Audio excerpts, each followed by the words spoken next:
देखिए आज कथा का चौथा दिवस और आज भगवान का जन्म पर ये कथा यहाँ पर होगी।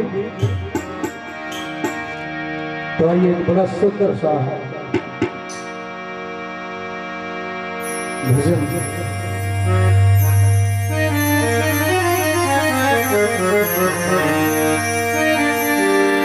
राम नाम से राम नाम से राम नाम से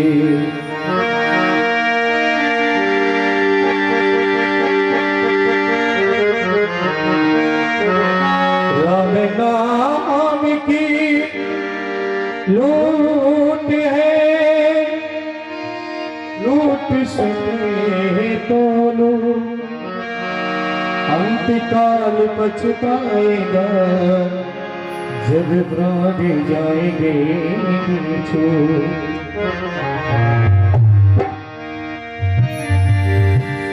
राम नाम से मनवा, राम नाम से मनवा लगन लगाएगा मुक्ति के तोहरे जतन हुई जाए,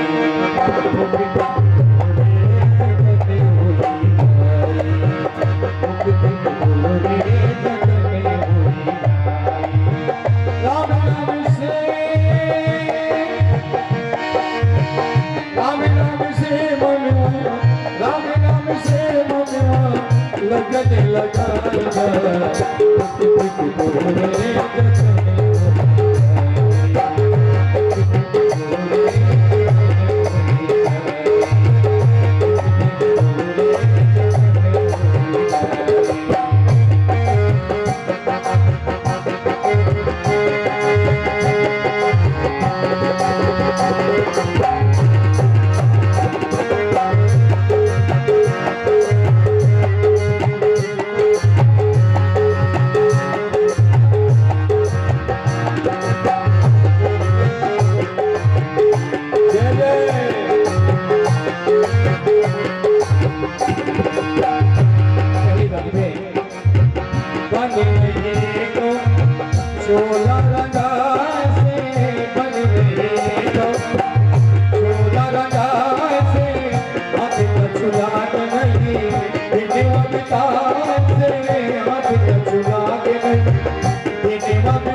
राम जी का नाम से तू नहीं लगाएंगे, से तू नहीं लगाएंगे जीवन रूप मैया मैया मैया जीवन रूप मैया के, जीवन रूप मैया के मैया बनाएगा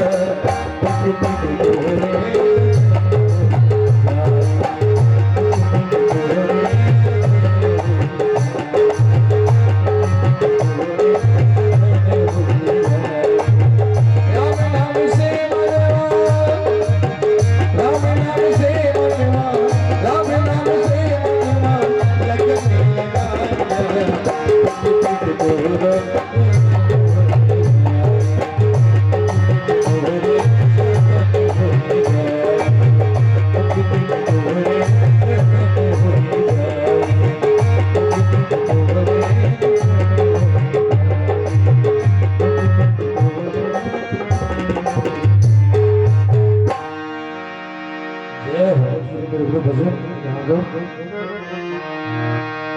के तोहरा संग जाई भवन के तोहरा संग जाई भवन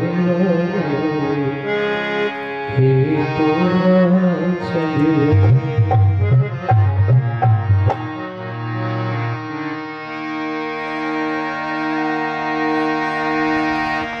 के तोहरा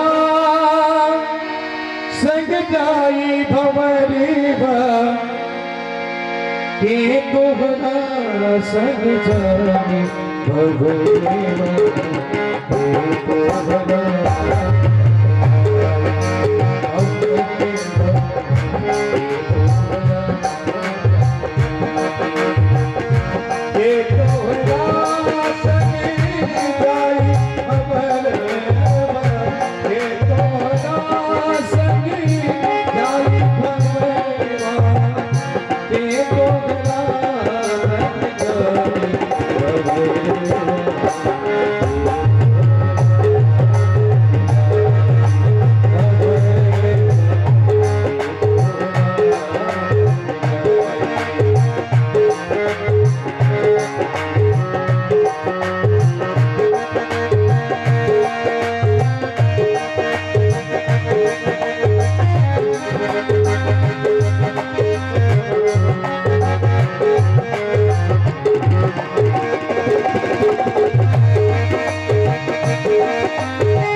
तेरी पकड़े मेरी पकड़े भाई भाई तेरी पकड़े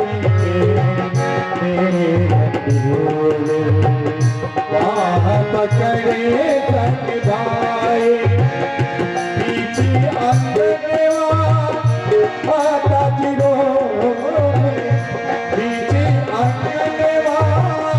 माता जी बबुआ के होके याद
पाने को जी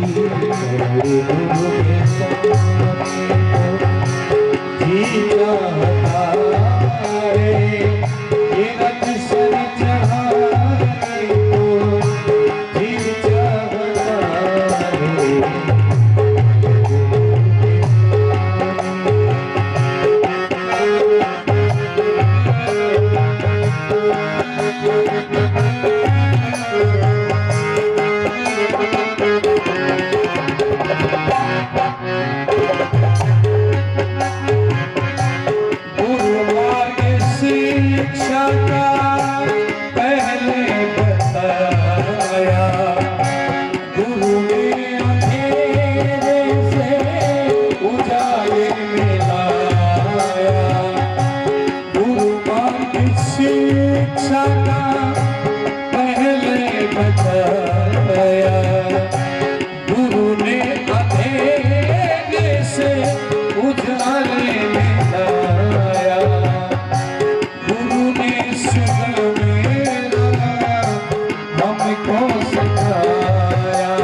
शरण गुरु के जाने को जी चाहता है।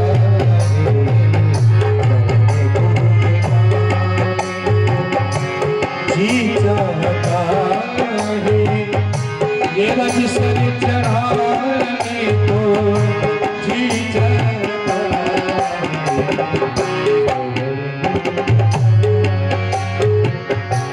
जी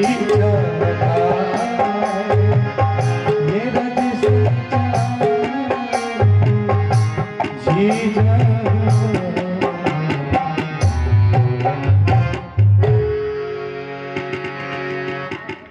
हरि ओम ओम आनो भद्राः क्रतवो झन्दु विश्वतो दुग्धासो अपरीदास उद्भिदाः देवानो जधा सदमित्रिदे आसन्न प्रायो रक्षितारो दिवयन् देवान आयो प्रतिरन्तो जीवसि तान् पूर्वयानि विदाहु महे वयं भगं मित्रमदितिं दक्षमत्रिदम् अजमणं वरुणघोषो मम स्विना सरस्वतीनः सुभगामयस्करत तन्नो वातो मायो भुवातु भेकदन्तन्माता पृथिवी तत्पिताद्योः तद्ग्रावाणः सोमसुतो मयो भुवस्तस्विना त्रेणुतन्द्रज्ञाजो अम्मा तमीशानं जगतस्तस्तु कस्पतिं धियं जिन्वमवसे ओमहे पोखानवद जदा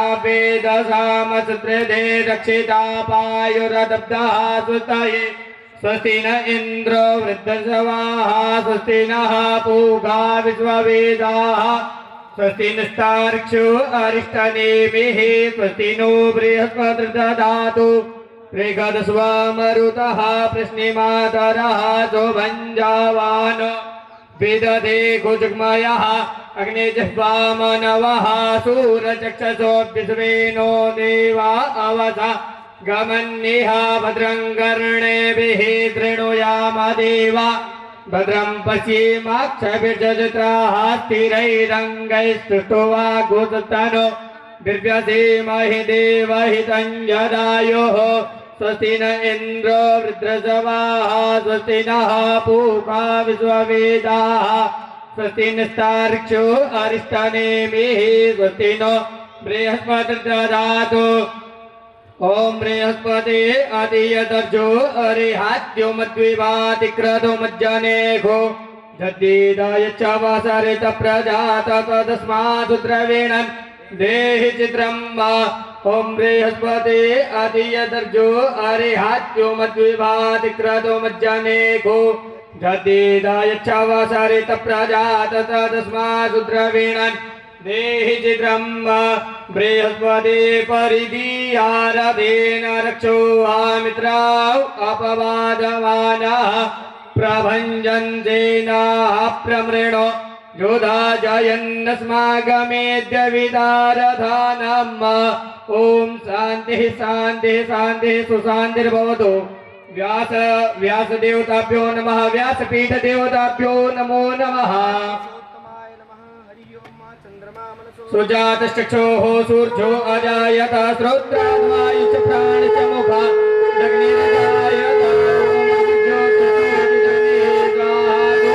ज्योतिर्ज्योतिः सूर्य स्वाहा अग्निर्ज्योतिर्पर्चः स्वाहा सूर्यो पर्चो ज्योतिर्पर्चः स्वाहा ज्योतिः सूर्यः सूर्यो ज्योतिः स्वाहा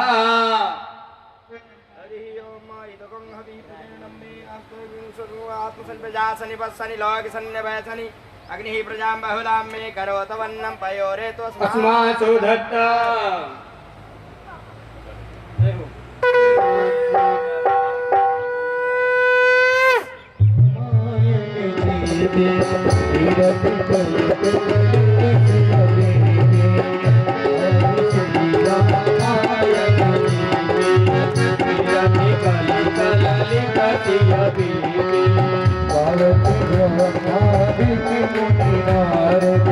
वाल्मीकि ज्ञान विशारदे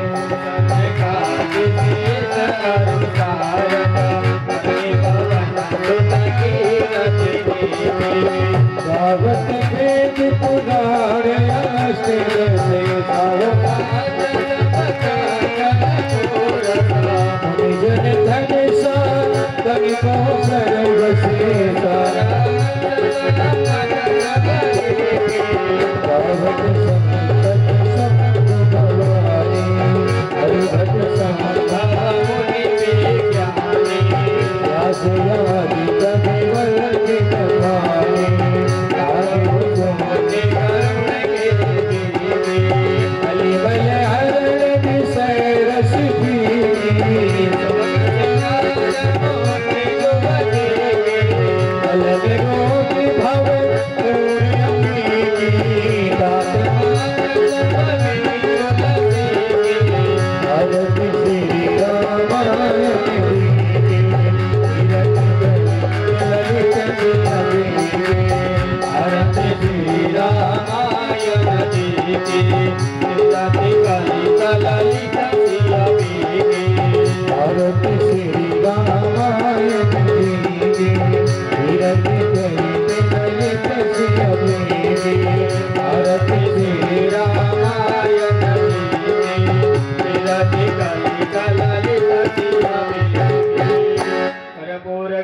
गरुड़ावतारं संसार सारं भुजगेन्द्रहारं सदा वसन्तं हृदयारविन्दे भवां भवानी सहितं नमामि सर्वमङ्गलमाङ्गल्ये शिवे सर्वार्थसाधिके शरण्ये त्र्यम्बके गौरे नारायणे नमोस्तुते देवताभ्यो नमो नमः साक्षात् मन्त्रपुष्पाञ्जलिं समर्पयामि ओम शांति शांति शांति सुशांतिर्भवतु सर्वारिष्ट शांतिर्भवतु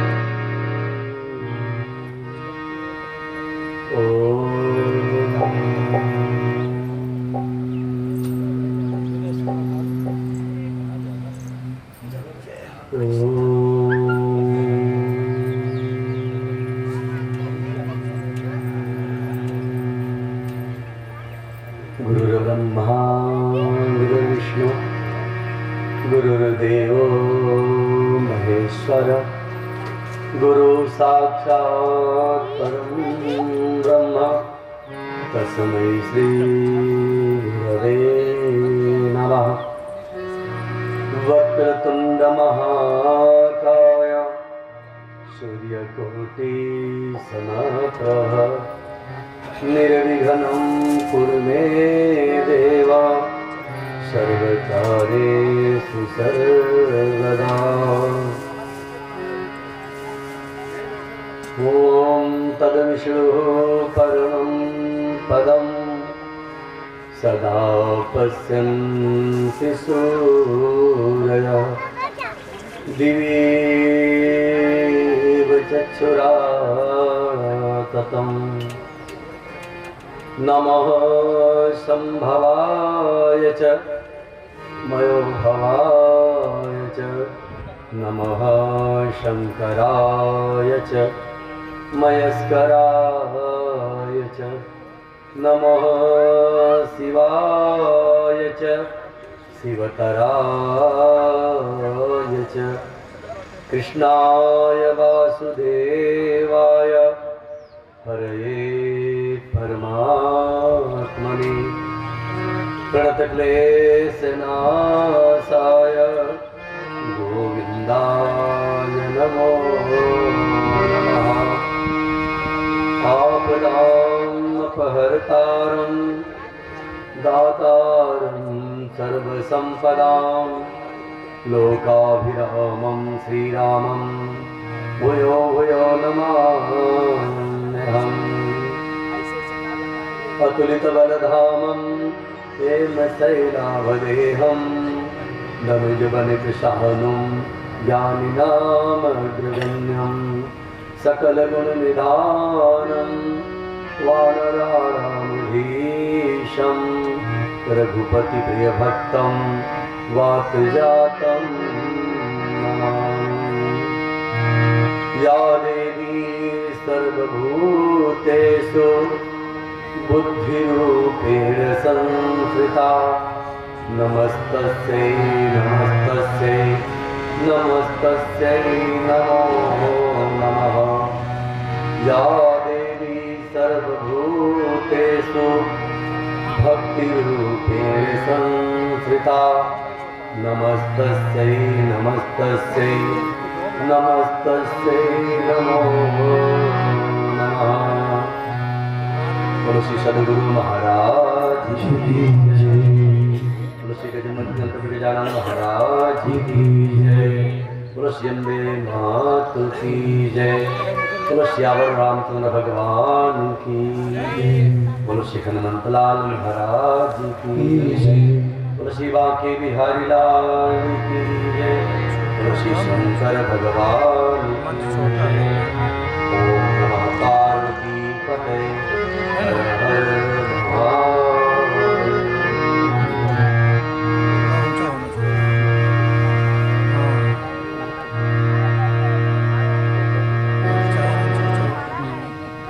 भगवान के श्री चरणों में वंदन करते हुए बाबा से बस यही प्रार्थना है, प्रभु से बस यही प्रार्थना है, हे प्रभु सकल जीवन का कल्याण हो, सभी का कल्याण हो, सभी को मनोवांछित फल की प्राप्ति हो, सबके ऊपर अपनी कृपा निरंतर बराबर बनाए रखें। हे प्रभु सब आपके हैं और आप सबके हो। किसी के अपराध को, किसी की गलतियों को सुख देना आपकी चरण शरण सभी बाधाओं से मुक्त करती है। तो सब पे कृपा बराबर बनाए रखना, ऐसी भगवान से प्रार्थना करते हुए आइए चतुर्थ दिवस की कथा सत्र के वेला में प्रवेश करें। इससे पहले हम सब मिलकर श्री बजरंगबाला हनुमान जी महाराज के श्री चरणों में हाजिरी लगाते हुए आइए सब मिलकर हनुमान चालीसा का गान करें। तत्पश्चात कथा में प्रवेश करें। श्री गुरु चरण सरोज रज निज मन मुकुर सुधारी भरनो रघुबर विमल जसु जो दायक फल चारे। बुद्धिहीन तन जान के सुमिरो पवन कुमार। बल बुद्धि विद्या देहु मोहि हरहु कलेश विकार। पवन सुत हनुमान की जय। जय हनुमान ज्ञान गुण सागर। जय कपीस तिन कामरूप ललित बलिधामा अंजनी पुत्र पवन सुतनामा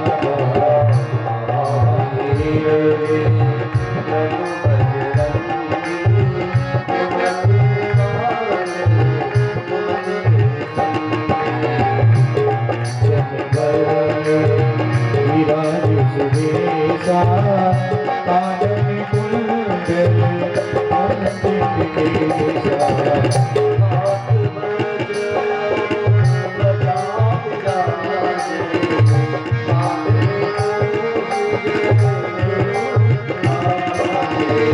शंकर सुमन केसरी नंदन तेज प्रतापे महाजन वंदने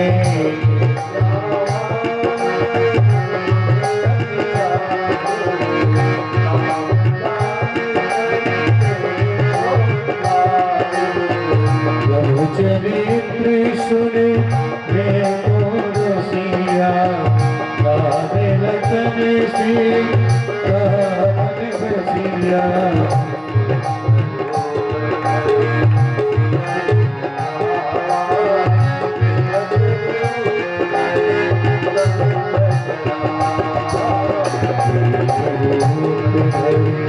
अश्वरी सहारे रामचंद्र के काज सवारे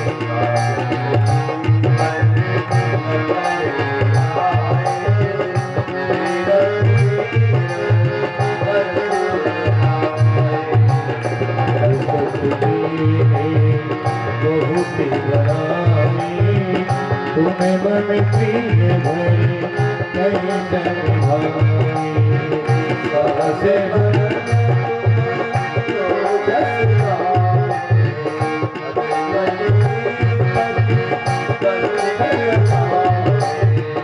सनकाद के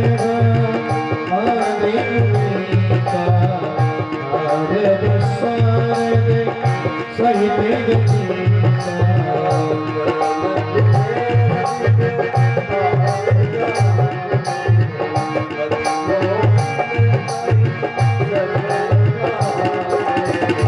तुम्हें हो प्यारे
तुम्हारी सरेना तुम्हें रखने का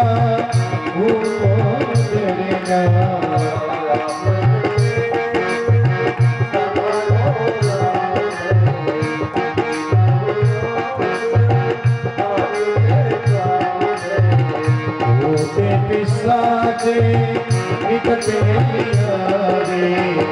महावीर जब नाम सुनावे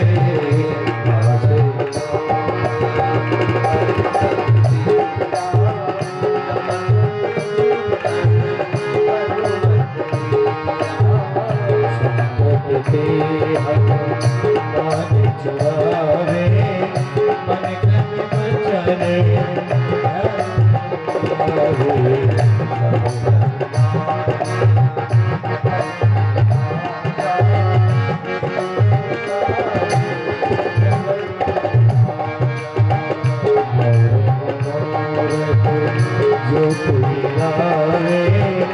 सोई अभी जी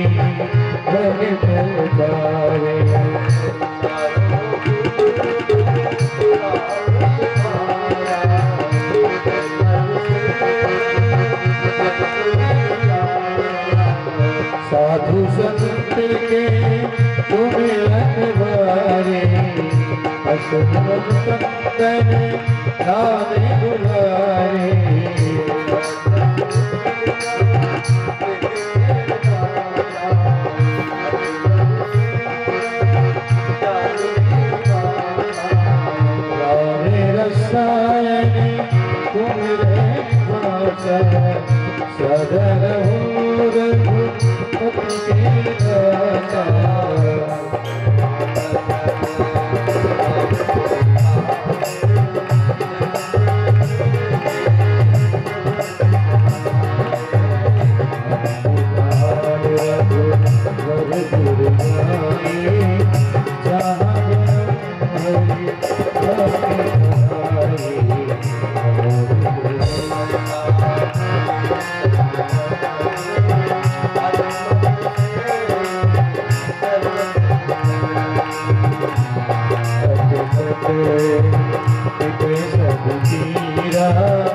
जो सुन ले हनुमत बलवीरा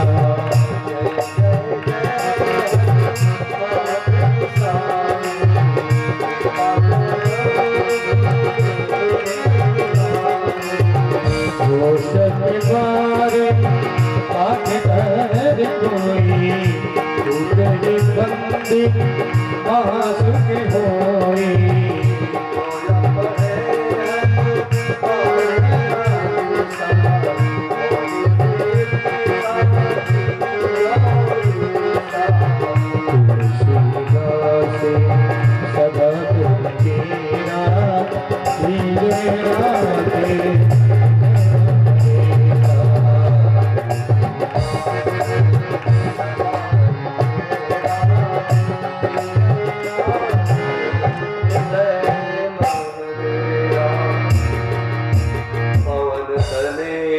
संकट हरण मंगल मूर्ति रूप राम लखन सीता सहित हृदय बसहु सुरभूप सियावर रामचंद्र की जय उमापति महादेव की जय पवन सुत हनुमान की जय बोलो भाई सब संतन की जय बोलो भाई सब भक्तन की जय जय श्री राधे जय जय श्री राधे जय जय श्री राधे श्याम जय जय श्री सीताराम।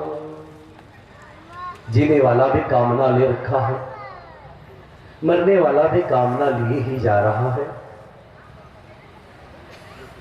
जब तक जिया तब तक बहुत सारी कामना को लिए जिया, जाते हुए भी कामना को लेके चला गया, ये पूरा नहीं हुआ।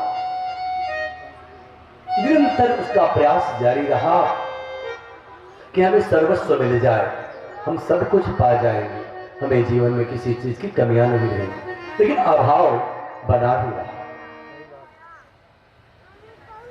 कारण कि जब तक हमारा प्रभाव कहीं रहेगा तो कुछ न कुछ जीवन में अभाव रहेगा, और जहां पे ईश्वर का प्रभाव हो जाएगा वहां पे सारे अभाव दूर हो जाएंगे।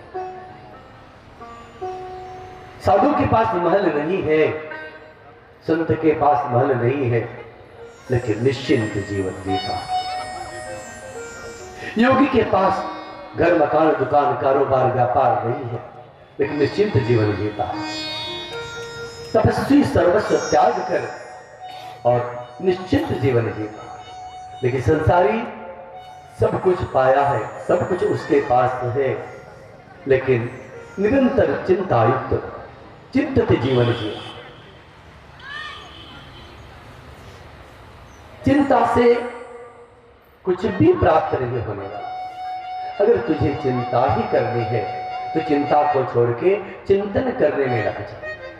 अगर उस ईश्वर का, उस परमात्मा का, वो परपिता परमेश्वर का, उस भगवान का चिंतन करेगा तो अनायासी आसानी से चिंता दूर हो जाएगी। लेकिन अगर चिंता की चिंता करेगा कि चिंता चिता बना देगी और लाख हिस्से में भी कुछ हासिल नहीं होगा। इसलिए जितना मिला, जब मिला, जहां मिला, जैसे मिला, जो भी मिला, उसमें खुश रहना सीखो, उसमें प्रसन्न रहना सीखो, भगवान का धन्यवाद देना सीखो। जो मिलने वाला है, जो प्राप्त होने वाला है, वो आपके हिस्से का कोई ले नहीं जा सकता, और जो नहीं मिलने वाला है आपके अथक प्रयास करने के बाद भी नहीं प्राप्त हो, क्योंकि आपके हिस्से का है ही नहीं। कई बार लोग बहुत प्रयत्न करते हैं, बड़ा प्रयास करते हैं कि मैं जीवन में बहुत कुछ पालूं और बहुत कम समय में पालूं। अगर आप कम समय में ज्यादा हासिल करना चाहते हैं तो जितना आपके हिस्से का है मिल जाएगा, बाद में आपको बैठना पड़ेगा, रोना पड़ेगा। तो जो नित्य निरंतर चल रहा है, ईश्वर की जो मर्जी है उसके साथ चलते रहे, नित्य निरंतर आपको प्राप्त होता रहेगा। हरि की साथ प्राप्त करना चाहेंगे तो जैसे तेजी से आएगा वैसे ही तेजी से चला भी जाएगा। सने सने नित्य निरंतर प्रयास करें। योग सिद्ध करना है तो भी, धन कमाना है तो भी, व्यापार सिद्ध करना है तो भी श्रद्धा और विश्वास रख के नित्य निरंतर प्रयत्नशील बने रहे, एक दिन अवश्य ही प्राप्त होगा। और संसार में ऐसी कोई वस्तु नहीं जो भगवान के श्री चरणों में आने के बाद न प्राप्त हो सके। उनके लिए कुछ अदेय नहीं है, सभी को उन्हीं ने बनाया है, सभी का निर्माण उन्हीं ने किया है। तो जब सब उनका है, सब कुछ उन्हीं ने बनाया है, तो उनके लिए ऐसा क्या है जो नहीं प्राप्त हो सकता। कभी हम प्रयत्न किए, मेहनत भी किए, तप भी किए, जप भी किए, नियम भी करे, तो अगर देवता प्रकट हो जाए, देवता अगर कुछ देने के लिए आता है तो मांगते क्या? संसारी क्या मांगता है? धन दे दो, दौलत दे दो, हीरे माणी की जो आरात दे दो, परिवार में सुख दे दो, घर मकान दुकान दे दो। अरे जो मांगना चाहिए तो मांगते ही नहीं। ये तो वो माया ही तो मांग रहे, उलझे रहो जीवन भर, कभी भी फुर्सत नहीं मिलेगी और जीवन तड़पता हुआ चला जाएगा, एक दिन साथ छोड़ देगा और कुछ भी हासिल नहीं होगा। जब भी वो प्रीतम परमात्मा मिले, जब भी कोई सच्चा गुरु मिले, कोई ज्ञानी ध्यानी मिले, तो उससे धन दौलत मत मांगो, उससे उसकी कृपा मांग लो, कृपा प्रसाद मांगो। जब कृपा प्रसाद भगवान का प्राप्त हो जाएगा ना, उसके पीछे सब चले आए। कोई गीत आया था, एक डोर खींचो दूजा दौरा चला आए। प्रभु के श्री चरणों में नतमस्तक हो जाओ, सब प्राप्त हो जाएगा। गुरु के श्री चरणों में वंदन करो, उनसे कुछ मांगो, जो मिल जाएगा एक बात के मिलेगा, उसके द्वारा सर्वस्व प्राप्त हो जाएगा। इस सबके चक्कर में सब चला जाए। एक साधे सब सधे, सब साधे सब जाए, पानी देवे मूल को, फूले फले अढ़ाए। एक साधना करने वाला सर्वस्व पाले। आज तो होने लग गई है बहुत सारे लोगों की। कितने लोग समाज में पूछते हैं, भैया आप कौन से देवता को मानते हैं, कौन से भगवान को मानते हैं, कौन से देवता की पूजा करते हैं? तो अलग अलग लोग नाम बता देते।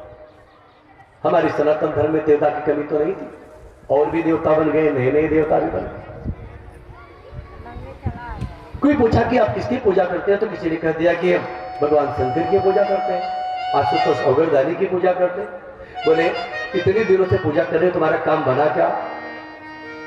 दूसरा भला मानस से पूछा, कितने दिनों से पूजा कर रहे हो, तुम्हारा कोई काम बना? बोले करता तो बहुत दिनों से, लेकिन कोई काम बना तो ना। अरे बोले छोड़ो शंकर भगवान को, दुर्गा जी की पूजा करो। वो व्यक्ति दुर्गा जी की पूजा करने लगे। कुछ समय बीता, तीसरा भला इंसान मिल गया, बोला भैया किसकी पूजा करते हैं? बोले दुर्गा मैया की पूजा करते हैं। बोले इतने दिनों से पूजा करते हैं, कोई काम बना? बोले काम तो नहीं बना। अरे बोले छोड़ो दुर्गा मैया की, चलो साईं बाबा की पूजा करते। अब साईं बाबा की पूजा करने में लग गया। कुछ दिन पूजा किया, फिर उससे किसी भली मानस ने पूछा, भैया साईं बाबा की पूजा करते हो, तुम्हारा काम बना क्या? अरे बोले नहीं। अरे बोले बस लोनाई की पूजा करो, वहां से काम बने। भटकने लगा है इंसान, इतना भटका हुआ है, इतना हिला हुआ है कि कहीं ठहरता है।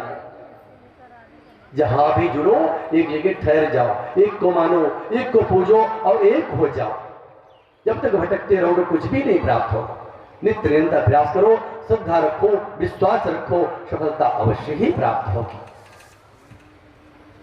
इसलिए कई लोग ऐसे भी सवाल करते हैं, मैंने सुना है लोगों के द्वारा। ये लोग बोलते हैं कि जो महाराज लोग पूजा पाठ कराते हैं ना, उसी से देवता खुश होते हैं, उसी से प्रसन्न होते हैं, क्योंकि उनको संस्कृत बोलते हैं, वो संस्कृत का वाक्य उच्चारण करते हैं, मंत्र बोलते हैं, इसलिए देवता खुश हो जाते हैं। ब्राह्मण को ही देवता प्राप्त हो सकते हैं और ब्राह्मण का ही सुनते हैं और किसी का नहीं सुनते। तो किसी संत ने बड़ी अच्छी सुंदर बात कह दी, संत महापुरुषों ने बड़ी बात कह दी। उन्होंने कहा का भाषा का संस्कृत, का भाषा का संस्कृत, प्रेम चाहियो साँच, काम जो आवे कामरी, काल करे कुमाच। अरे आपकी जो भाषा है उसे वही भाषा, वो आपके भाषा का भूखा नहीं है, आपके भाव का भूखा है। वो आपके भाव की भाषा को समझता है। आप कौन सी भाषा बोलते हो, कौन सी भाषा, कौन सी लैंग्वेज है, आप उसको नहीं देखते। वो आत्मा की भाषा क्या है आपकी, उसको पहचानता। अगर हम भाषा की बात करें तो क्या उड़िया बोलने वालों को, उड़ीसा वालों को भगवान नहीं मिलते? क्या कन्नड़ बोलने वालों को नहीं मिलते? मलयालम को नहीं मिलते? हाँ, भोजपुरी वालों को नहीं मिलते? सबको मिलते हैं, सबको दर्शन देते हैं, सबको प्राप्त होने योग्य हैं। हम भाषा पे न जाए। हाँ, देव भाषा संस्कृत है जो ब्राह्मण गुरुजनों के द्वारा प्राप्त होता है। जान सके उनके चरणों में बैठे, समझे, जाने, क्योंकि दैवाधीनम जगत सर्वम मंत्राहीनम च देवता, ते मंत्रा ब्राह्मणाधीनम तस्माद् ब्राह्मण देवता। देव के अधीन पूरा जगत है, वह देव मंत्र के अधीन है, मंत्र ब्राह्मण के अधीन है, इसलिए ब्राह्मण को देवता कहा जाता है। इसलिए ब्राह्मण का बंधन करें, उससे ज्ञान लें, चर्चा करें, समझें, सीखें। लेकिन इस पे न आए कि हमारी भाषा अलग है, हम नहीं पढ़े लिखे हैं, हमें संस्कृत नहीं आता तो हमें भगवत प्राप्ति नहीं होगी। ऐसा नहीं है, जरूर प्राप्ति है। जिस भाषा में जहां हो, जिस स्थिति में, जिस परिस्थिति में हो, हर जगह वो प्राप्त होने योग्य। सब ही सुलभ सब दिन सब देसा, सेवत साधन समन करेता। सब ही सुलभ सब दिन सब देसा, सेवत साधन समन करेता। जय सिया राम, जय सिया राम, जय सिया राम, जय जय सिया राम, जय सिया राम, जय सिया राम, जय जय सिया राम, जय सिया राम, जय सिया राम, जय सिया राम, जय। वो हर देश में, हर वेश में, हर स्थिति में, हर परिस्थिति में, हर क्षेत्र में कौन सी दिशा नहीं जहां, कौन सा ठिकाना नहीं हो जहां न हो, वो तो सर्वत्र विद्यमान है। हम ही हैं कि जो उसे पाना नहीं चाहते, खोजना नहीं चाहते। और कहाँ खोजने जाए?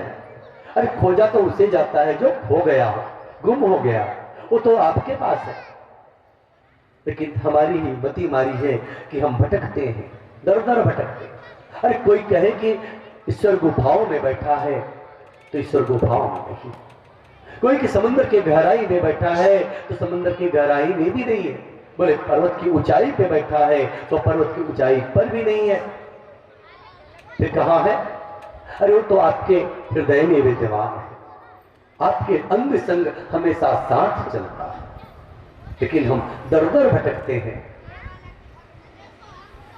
गाते हैं आप सब, दर दर का भटकना, दर दर का भटकना, दर दर का भटकना छूट गया, दर दर का भटकना छूट गया, जब से तेरा प्यार मिला, प्यार मिला,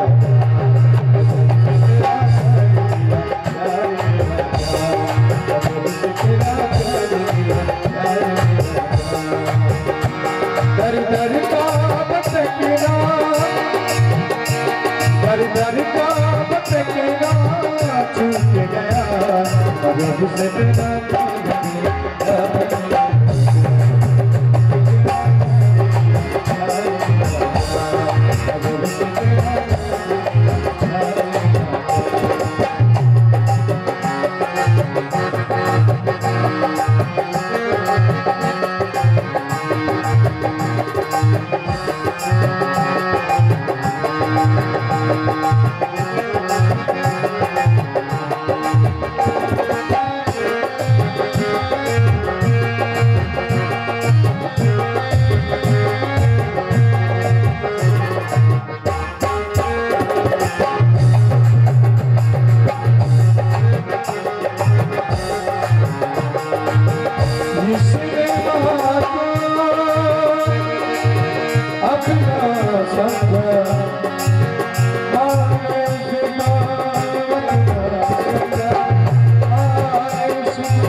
उसके घर को ठिकाना,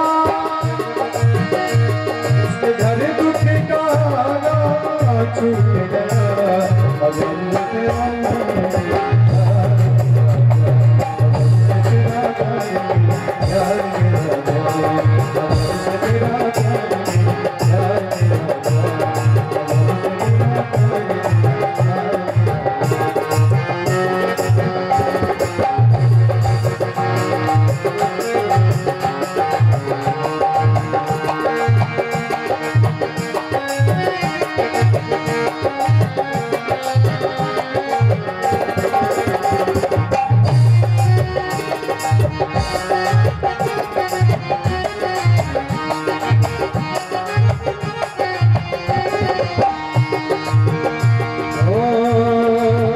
जिसने माँ से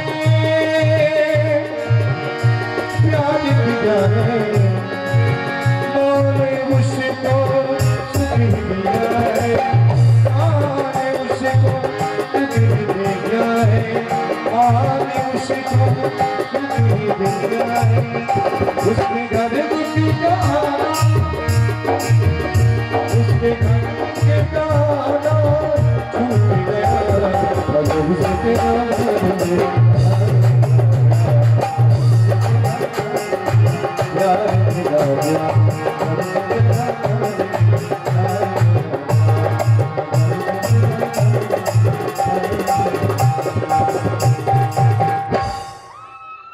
तो ईश्वर, लेकिन हमारी झोली ही छोटी है कि हम जो पाना नहीं चाहते। हम चाहते तो है कि हमें बहुत लाभ हो, लेकिन व्यापार उद्यम छोटा लेके बैठे। ज्यादा चाहिए, बड़ा चाहिए तो बड़ा व्यापार करना पड़ेगा, अधिक चाहिए तो बड़ा उद्यम करना पड़ेगा। छोटा उद्यम करके अधिक नहीं पाया जा सकता। अधिक पाना है तो बड़ा उद्यम करना पड़ेगा। जैसे जिसकी झोली उसको उतना प्राप्त हो रहा है। तो जो भी हमें प्राप्त हो रहा है, जितना प्राप्त हो रहा है, हम ईश्वर को धन्यवाद दें और ईश्वर के चरणों से दूरी ना बनाएं, उसके चरणों में अंग संग बने रहें। आइए आज चतुर्दिवस की कथा में प्रवेश करें। चले जाओ, माता पार्वती का शिव का विवाह हो गया। उनके द्वारा जो बालक होता है कार्तिकेय, उस बालक के द्वारा दानव राक्षस मारा जाता है। राक्षस के वध के पश्चात माता पार्वती और शिव जी के प्रसंग चलते हैं। प्रसंग में भगवान के अवतार के कई कारण माता पार्वती पूछती है कि भगवान किस कारण से अवतार धारण करते हैं, और वह सगुण है या निर्गुण है, सत्य क्या है? और निर्गुण है तो ब्रह्म कैसे, सगुण है तो ब्रह्म कैसे, मानव रूप में आए तो ब्रह्म कैसे? और भगवान ने जब अवतार धारण किया तो लीला क्या क्या किया, और भगवान के कितने रूप हैं, कितने नाम हैं, कितने अवतार हैं। इस सारे प्रश्न माँ भगवती पार्वती ने देवादिदेव महादेव से किया। देवादिदेव महादेव ने कहा, देवी राम अनंत, राम तो अनंत है, अनंत नाम है, अनंत गुण है और अनंत काम है उनके, अनंत अवतार है। लेकिन अगर आप चर्चा ही कर रही हो तो एक दो अवतार की कथा मैं आपसे वर्णन करूंगा, क्योंकि उनकी कथा वर्णन करने के लिए शेष और शारदा भी थक जाते हैं और पूरा नहीं कथा सुना सकते। तो जितनी मेरी मति है, अपने मति अनुसार आपको मैं जरूर कथा सुनाऊंगा। देवी ने कहा तो प्रभु ने कहा सुनाऊंगा। माता ने कहा प्रभु सुनाई। बोले ऐसे तो अनेकों अनेक कारण से भगवान के अवतार हुए, जिनमें कुछ मुख्य कारण हम आपको बताते। एक बार विप्र के श्राप द्वारा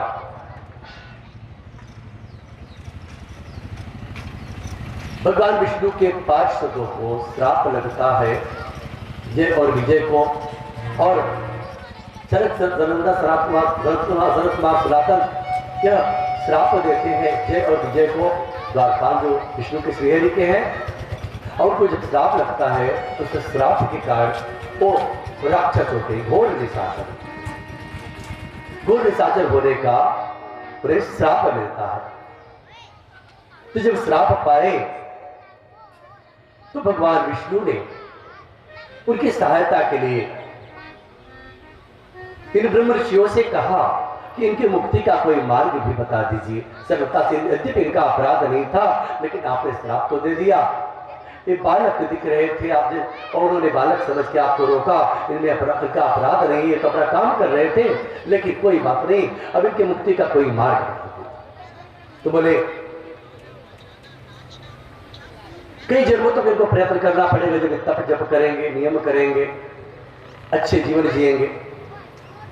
बोले अगर ये बुरा करेंगे तो बोले 3 ही जन्म द्विज भजन प्रमाना। अगर ये अपराध करेंगे, पापाचार करेंगे, दुराचार करेंगे, तो 3 जन्म में ही इनका उद्धार हो जाए। बोले किसके द्वारा? बोले आप विष्णु भगवान के द्वारा ही इनका उद्धार होगा, लेकिन इनके लिए अनेक अनेक रूप धारण करने पड़ेंगे। यह श्राप अंगीकार करने के लिए भगवान लग गए। ये जय विजय दोनों का पतन होता है, ये आते हैं भूलोक में और घोर निशाचर होते हैं। जब घोर निशाचर होते हैं तो ये दोनों यहाँ आते हैं तो बनते हैं हिरण्यकशिपु और हिरण्याक्ष। तो एक को मारने के लिए भगवान ने वराह का रूप धारण किया। माता पृथ्वी को बचाने के लिए वराह का रूप धारण किया। वराह का रूप धारण कर भगवान ने माता पृथ्वी की रक्षा करी, बचाए और जगत का कल्याण किया। बोलो वराह भगवान की जय। दूसरे उस भाई को मारने के लिए भगवान ने नृसिंह रूप धारण किया। हिरण्याक्ष जो अपने बालक प्रहलाद को ही बड़ा कष्ट देता था, बड़ा पीड़ा देता था। वो श्रीहरि का नाम जपते थे, भगवान का नाम जपते थे, लेकिन उसे भगवान के नाम से चिढ़ होती। तेरा पालक मैं हूं, तेरा पिता मैं हूं, तेरा देख रेख मैं करता हूं, सर्वस्व तेरा मैं हूं। तो दैत्य जाति का होकर देवताओं का पक्ष लेता, देवताओं का नाम जपता है। उस विष्णु का नाम लेना बंद कर दे। उस विष्णु ने तेरे बड़े पिता का वध किया, मेरे भाई का वध किया, क्यों नाम लेता है? लेकिन प्रहलाद किसी न किसी भाव से उसे समझाते और जाप करना बंद नहीं करते। अंततः बड़ा प्रयत्न करता है, अपने ही पुत्र को नष्ट करने के लिए बड़े उपाय करता है। विष देता है, खौलते हुए तेल में कड़ाही में डाल देता है, पहाड़ के ऊपर से फेंकवा देता है। बड़े इतना प्रयत्न करता है, फिर भी प्रहलाद का कुछ बाल बाका नहीं होता। यहां तक कि हिरण्याक्ष की जो बहन है होलिका, वो भी बड़ी प्रयत्न करती है, अपने गोद में लेके बैठ जा। उसे आशीर्वाद था कि अग्नि तेरा कुछ नहीं कर सकती, अग्नि तुझे जला नहीं सकती। इसलिए वो विचार करती अग्नि में मैं बैठ जाऊंगी तो मुझे जला नहीं सकती, लेकिन यह अग्नि में जल जाएगा। और गोद में लेकर बैठती है।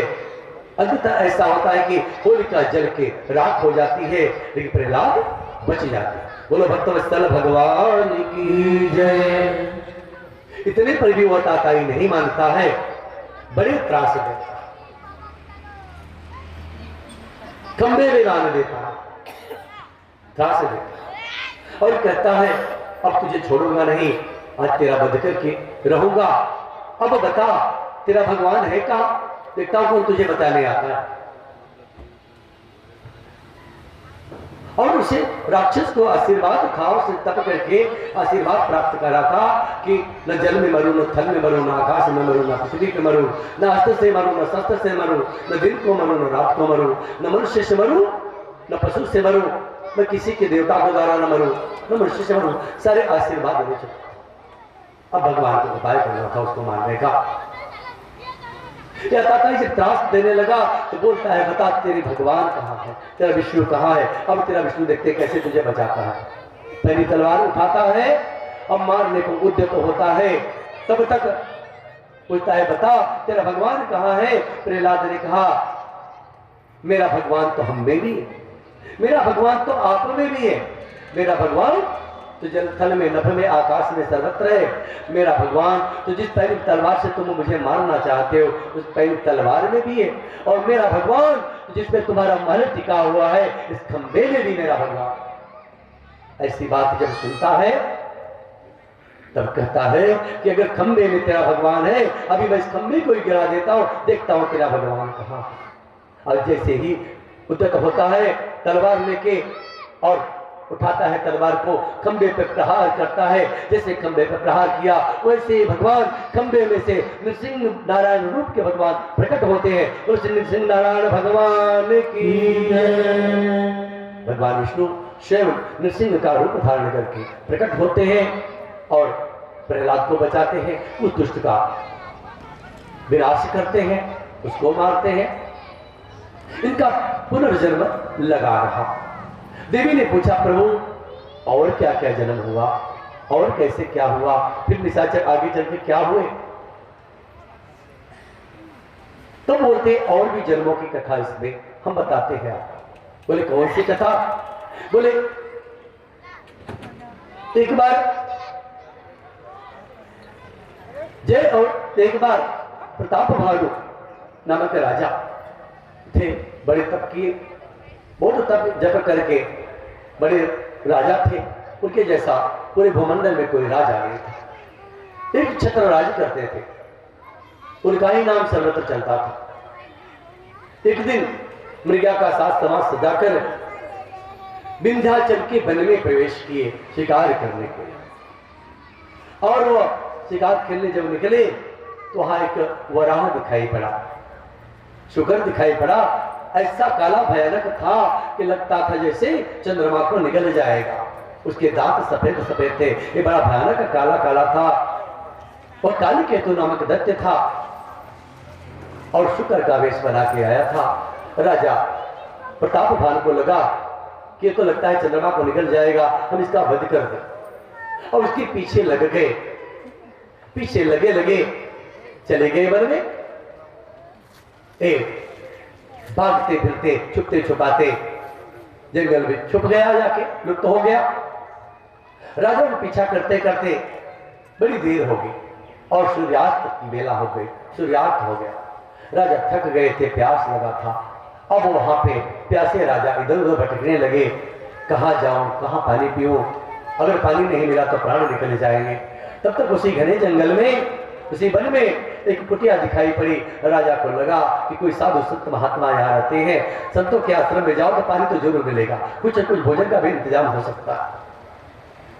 पहुंच गए प्रताप भानु आश्रम में। वहां गए, एक साधु दिखा, कपटी साधु था, जो प्रताप भानु के द्वारा पराजित होने के बाद डर के मारे वेश बदल के साधु बन के उस जंगल में छुप के रहता था, कहीं प्रताप भानु की नजर मुझ पर न पड़ जाए, अन्यथा मुझे मार दे। वो कपटी वेश बना के, साधु का वेश बना के जंगल में रहा करता। लेकिन ये प्रसिद्ध प्यासे राजा है, इन्हें सूझ नहीं रहा कि हो सकता है कपटी राजा हो सकता है। इस साधु समझ के उसको प्रणाम किए। हे ब्राह्मण, हम आपको प्रणाम करते हैं, मेरा प्रणाम स्वीकार कर। मुझे प्यास लगी है, मुझे पानी पिला। वो कपटी साधु पानी पिलाया, पानी पिए। पानी पीने के बाद में प्रताप भानु ने पूछा, आपका नाम क्या है? तो बोलता है, मेरा एक तनु नाम है। एक तनु का अर्थ कि जब से सृष्टि का निर्माण हुआ है तब से लेकर आज तक मेरा एक ही शरीर है, दूसरा शरीर हमने पाया ही नहीं, इसलिए मेरा नाम एक तनु है। बोले, प्रभु आप तो अंतर्यामी हैं, सब कुछ जानते हैं। बोले, हाँ मैं तो सब कुछ जानता हूं। तुम्हारा नाम प्रताप भानु है, तुम 70 योजन दूर से आए हो। तुम्हारा नगर यहां से 70 योजन दूर है, और तुम्हारा मंत्री का नाम है धर्मरुचि। तुम बड़े यशस्वी राजा, तुमने पूरे भूमंडल पे अपना राज्य स्थापित कर लिया है, तुम्हारे सामने कोई टिकने वाला नहीं। प्रताप भानु को लगा कि गुरु जी से और आशीर्वाद ले ले, थोड़ा और तेजस्वी और तपस्वी बन जाए और बल प्राप्त हो जाए। कहते अधिक लालच आने पे सर्वनाश होता है। लालच उतना ही सही है जितना सीमित दायरे में है, और सीमित दायरे से बढ़ा तो सर्वनाश की तरफ लेके जाएगा। राजा तो इतना यशस्वी था, किसी चीज की कमी नहीं थी। धर्म पर मैं बताता हूं तुम्हें, उपाय से अगर कोई नष्ट हो जाए तो अस्त्र चलाने की क्या जरूरत है? बिना अस्त्र का अगर शत्रु मरता हो तो अस्त्र उठाने की आवश्यकता क्या है? घी देने से कोई मरता हो तो जहर देने की आवश्यकता क्या है? ये तो बिना जहर दिए मरने वाला। काल के तूने पूछा क्या हुआ? अरे बोले, मैंने उपाय बता दिया, इसके विनाश का उपाय बता दिया और इसे विश्वास हो चुका। बोले, मुझे क्या करना होगा? तो काल केतु ने कहा, मुझे क्या करना होगा? बोले, तुम्हें यही करना है कि तुम माया भी हो, अपने माया के बल से इसे रथ समेत, घोड़े के समेत इसके राजमहल में रातों रात पहुंचा दो। इसको जाके रानी के पास लिटा दे, रानी के कच्चे में पहुंचा देना और घोड़े को घुड़साल में बांध देना। इतना तुम्हारा काम है, आगे मैं देख लूंगा। काल केतु नामक दैत्य ने इस सारा खेल किया। अरे राजा की जब आंख भोर में खुली तो राजा जो 70 योजन दूर गया था वन में यकीन हो गया, अरे बहुत बड़े जानकार है, बहुत बड़े जानकार महात्मा है, ऐसे महात्मा को पाके मैं धन्य हो गया। लेकिन वह कपटी दुष्ट जो साधु था उसने कहा था, जो बात हमारी आपकी चर्चा हुई है, ये चर्चा हमारे आपके बीच में रहे, चौथे कान में न पहुंचे, छठे कान में न पहुंचे कुल मिला के। अब राजा डर गया, वो जानता था, काल के तो पता हो गया, रानी को खबर नहीं देने दिया, सारी बातें हुई। अब राजा छुपे छुपाया गया, क्या अब यज्ञ का इंतजाम करने लगा कि हम अपने घर पे यज्ञ करेंगे और ब्राह्मणों को निमंत्रण देंगे, ब्राह्मण साधु संत महात्मा हमारे यहाँ आएंगे, भोजन करेंगे, मैं अपने हाथ से भोजन कराऊंगा, मैं अमर हो जाऊंगा। ऐसा करके आज प्रताप भानु सुबह जल्दी उठता है, रानी को खबर भी नहीं जनाया, नगर नगर में जाके जहां भी जो संत महात्मा साधु ब्राह्मण मिलते सबको निमंत्रण दे दिया, हे ब्राह्मणों हमारे घर पे आइए, आपको भोजन करने का निमंत्रण है। सभी ब्राह्मण जो समय निर्धारित कर दिया, उस समय निर्धारित समय पे सभी ब्राह्मण साधु संत महात्मा आने लगे।